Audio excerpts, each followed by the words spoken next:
Welcome to Splash Games. Today we're going to give you our 2021 board game holiday gift guide.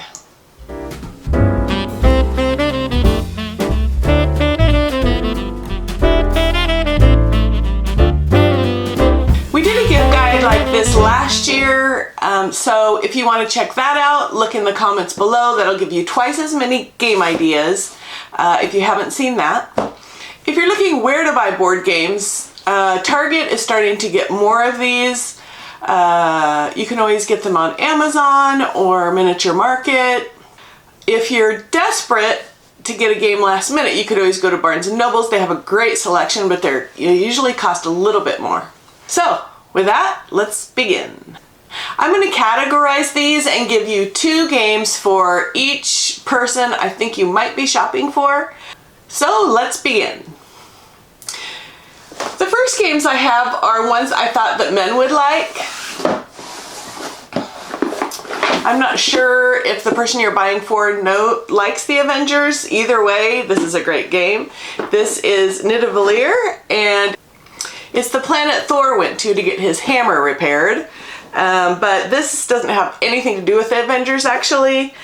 In this game, you're trying to get the best army to battle the dragon, and you're going from tavern to tavern, and you're bidding against other people for different soldiers to fight. You can earn heroes, and it's just a really great game. I've introduced this game to a lot of people, and they've gone out and bought it because it's so fun. And that's Nidavellir. The next game I think men would like is Lost Ruins of Arnak. My husband loves this game, and it's a good thing because I like it too. So whenever he wants to play a game lately, he said, let's play Arnak. So in this game, you're exploring new areas, you're moving up the temple. We've just had so much fun playing this game, and that's the Lost Ruins of Arnak. Okay, now for some games that women might like. Project L. This is just a super simple, sleek, beautiful game. I just love the pieces. They're just really cool, and you're trying to complete these cards, and the pieces just fit right in. We've been playing this a lot with my sisters, and they just really enjoy it. And that's Project L. Project L.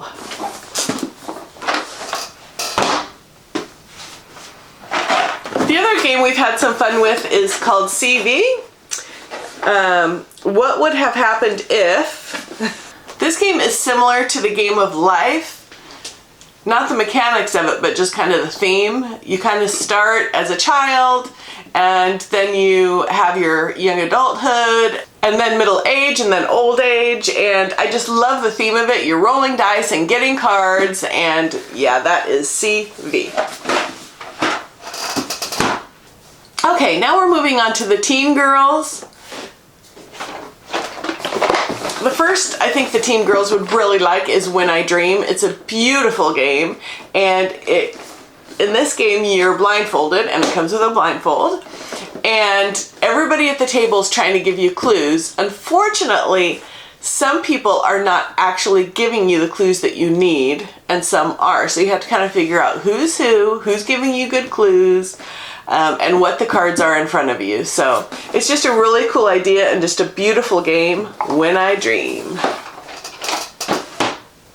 The other game I think teen girls would like is called Hues and Cues. I don't have this game yet, but it just looks really cool. It's a board full of colors, and you get a card with 4 colors on it, and you pick one of those colors and try and give everybody a 1-word clue that would make them pick that color. And if nobody gets close, you can give them a 2-word clue, and you're trying to get people to be able to get close to that color. It is a competitive game, so whoever gets the most points wins, but it just looks really fun. And that's Hues and Cues. Okay, on to the teen boys. I'll show you some of the games my boys love. The first is Dice Throne. This is a dice rolling battle type game. I have the gunslinger and the samurai, but they have a huge variety of characters, and each character has their own dice and their own rules, and it's just amazing. And you just play until your opponent loses all their lives. You can play more than 2 players, but I think 2 players is the best, and that's Dice Throne. The other game my boys have been playing a lot lately when their friends come over is Silver. The original is, and the simplest, is Silver Amulet. And then we have one of the expansions, Silver Bullet. This is sort of a game like golf. I don't know if you've ever played it, a card game where you put all the cards in front of you and you can't see what they are, but you have to get the lowest amount that you can. So in the cards, there's special cards that let you look at a card or look at an opponent's card or trade with an opponent. It's really fun and amazing graphics, and that's Silver. Now for the tween boys. First is Medieval Academy. This is a really fun game where you're going to an academy to learn medieval skills, to battle dragons, and make sure you give some alms to the poor. You're passing around cards and trying to get the best cards you can, and that's Medieval Academy. The second game I think would be great for tween boys, which I don't have, is Catapult Kingdom. And in Catapult Kingdom, you're building up your kingdom against another person. They're building up theirs with stones, and then you put your people on top. And whoever knocks down all the other person's people with the catapult is the winner. But there are some cards, and you play a card each time, which gives you little bonuses and special powers. And that is Catapult Kingdoms. Okay, for the tween girls. The first game I have is Fairy Tile. And I just love this game because it's basically in your hand is a story that you have to tell. And so if one of the cards in your hand says, have the princess and the prince meet in the forest, then you have to actually make that happen on the board. Or the prince has to battle the dragon by the river. And so once that actually happens, you can play your card. And you keep going until you've played all your cards and told your whole story, and then you win. And that's Fairy Tile. Wow, look at the beautiful artwork on that. The other game I have for tween girls is called Fabled Fruit. In this game, you're trying to get fruit to make juice. And it's sort of a campaign style game, which means there's a ton of cards in the box and you start with 6 piles. And once one of the piles runs out, you add a new pile. And when you're done with the game, you put all those in a rubber band. That's what I do. Put them all in a rubber band. So when you play next time, you play with the same cards. And then when another pile runs out, you add a new pile. So you're constantly adding new cards that you've never played with. And it's just a really great idea, really fun and easy, and that's Fabled Fruit. Okay, now for the younger girls. The next few games are all for ages 6 and up. And I don't have any of the younger girl games. The first one I would recommend, though, is Ticket to Ride First Journey. This is a younger version of Ticket to Ride. It's super easy. All you're doing is collecting the cards, laying down your trains, and trying to collect a ticket. And once you get 6 tickets, you win the game.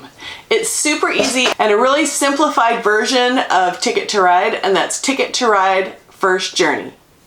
The other game I think would be really fun for younger girls is called Ice Cool. In this game, you're flicking your penguin, trying to get it through the doors to collect fish. The one problem is there's a hall monitor, and the hall monitor is just trying to hit the other penguins. The really cool part of this game is in the box are more boxes, and you set up a whole huge table for the play area where you can flick the penguins. So it's just an amazing looking game, and that's Ice Cool. Okay, for the younger boys, I have another junior version of a game. It's Catan Junior. And I don't know if you've played Catan. If you haven't, you probably should. But this is Catan Junior, a super simplified, but it has the same mechanics. So when you roll, then everybody else gets a commodity. Kind of the same idea, but super simplified. and just a great production, Catan Jr. The other game I like for younger boys and everybody is Rhino Heroes Super Battle. In Rhino Heroes Super Battle, you're using cards to build a tower.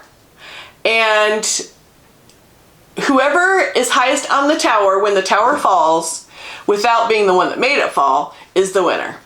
And as you're going up the tower, if you get to the same level as somebody else, then you guys battle and that person has to go down. So the whole idea of it is super fun. Okay, I know a lot of you guys will be buying board games for families this year. Let me give you a few ideas for family games. The first one is Dice Town. In this game, you are living in the West and you're rolling your dice to either get the best poker hand or get the most gold or become the sheriff. Lots of things to do, and if you don't get to get anything at all, you go to Doc Bad Luck and he gives you a little something special. So I love the theme, and that is Dice Town. The other family game I have, which might be a little less expensive, is Point Salad. This is a super simple game. You can play up to 6 players, and you only have 2 choices on your turn. You pick a point card or you pick 2 vegetables and put them in front of you. And it's kind of a hard decision. Do I want the point card to go with the vegetables I already have, or do I want to take vegetables to go with the point cards? So it's just a really easy but a really thought-provoking game, and that's Point Salad. Okay, now for the party games. We were just playing this the other night, Time's Up Title Recall. I'm assuming they have an updated version of this. My cards are getting a little dated, but it's a really fun game. Basically, you start with a certain number of cards, like let's say 24 cards, and you go around the table and give clues to your team to guess each one. And then you score that round. And then you take the same 24 cards and go around the table, but this time you can only give 1-word clues. And then with the same 24 cards again, you go around and do kind of a charade style with the same cards. And so everybody gets to know the cards, and it makes it really fun, and that's Time's Up Title Recall. And my favorite party game is Word Slam.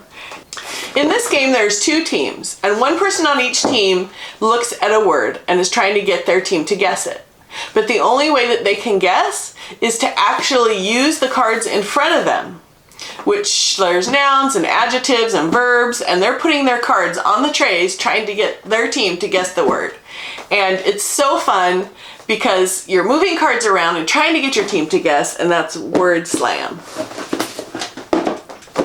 Okay, how about some stocking stuffers? One of my games on my top 10 list is Love Letter. I think I've even seen this at Walmart recently. I know I've seen it at Target, and it's so amazing. 16 cards in the game. And all you do is you have a card in your hand and you pick a card and play one. That's all there is to it. But the strategies of it is just so fun. Which card you're going to play, who you're going to attack. Oh, just a great game. Love Letter. Great stocking stuffer. The other idea I have for stocking stuffers are unlock and exit games. I don't know if the exit would fit in a stocking, but the unlock would. Oops. These are one-time play games, so you can only play them once. They're sort of an escape room type game. Unlock you can actually give to someone else to do after, but exit is you can't because you're going to be ripping things and tearing the box, and so exit is for sure one time only game. But I think I'd like the exit ones better. They have a bunch of themes, so this is Theft on the Mississippi, but there's probably, 50 other versions of this. And this one is The Tonnables Treasure. So yeah, there's a bunch of different themes, and this is the Unlock or Exit series for stocking stuffers. Okay, last but not least, I probably should tell you what I am asking for this year. The first game I want is called My Farm Shop. I'm not sure, it did come out like just a few days ago, so it might be sold out everywhere, I'm not sure. This looks like a really cute game, but I think it's a little more deep than it looks. Basically, on your turn, somebody rolls, and whatever dice they don't use, you can activate your board and get some of your commodities and things that you want. And you're just trying to make your board work for the best you can, and that's My Farm Shop. Looks super fun.